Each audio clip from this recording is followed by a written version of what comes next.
vous. Ségolène Royal donc annonce qu'elle allait être grosso modo virée, qu'elle avait reçu une lettre, elle l'a fait savoir. Elle a déjà répondu qu'elle n'a pas l'intention de renoncer aussi à sa liberté d'opinion et d'expression garantie par la Constitution.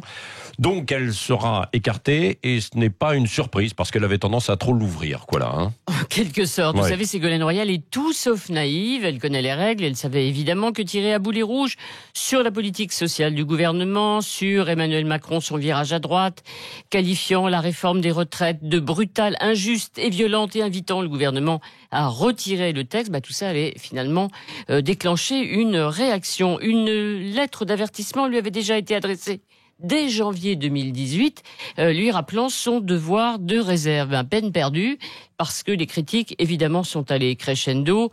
On l'a dit, la mauvaise gestion de la taxe carbone, de la crise des gilets jaunes, le recul sur les pesticides, la proximité du président de la République avec, je cite, le business mondialisé. Eh bien, évidemment, elle est allée très loin. Ségolène Royal, le dernier avertissement avant licenciement a été prononcé il y a quelques jours par sa directrice de cabinet, son ex-directrice de cabinet, Oui. Elisabeth Borne, aujourd'hui ministre de l'Environnement. C'est la vie. Alors, Ségolène Royal est-elle fâchée de quitter cette fonction d'ambassadrice des pôles ? On dira qu'elle s'est pas beaucoup investie. Vous vous souvenez de l'enquête qui révélait qu'effectivement, elle n'avait pas assisté notamment aux réunions du Conseil de l'Arctique. En fait, elle est très contente d'être virée, Ségolène Royal. C'est un véritable cadeau politique pour elle.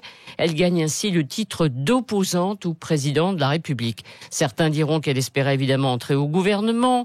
Elle espérait aussi être nommée à la Commission européenne, peut-être. En tout cas, Ségolène Royal, qui avait défendu Emmanuel Macron face à François Hollande, ou Manuel Valls, et aussi contre le Parti socialiste, qui ne le trouvait pas de gauche, avait soutenu sa candidature à l'élection présidentielle. Aujourd'hui, elle est déçue d'Emmanuel Macron. Alors, est-ce que vous voulez dire aussi, Arlette Chabot, que Ségolène Royal est en piste finalement pour 2022 ? C'est crédible ou pas, ça ? Évidemment que c'est crédible, Ah oui. parce qu'au fond, Ségolène Royal, il y a seule chose qui l'intéresse, évidemment, de faire de la politique. D'ailleurs, à la question « Serez-vous candidate en 2022 ?» question qui lui est posée depuis plusieurs mois, elle répond « Pourquoi pas ?» Eh ben oui, pourquoi pas, finalement, puisqu'à gauche, le Parti socialiste a disparu, qu'il y a un large espace que les écologistes, évidemment, espèrent récupérer. Ces thèmes de campagne de 2007 sont toujours assez tendances.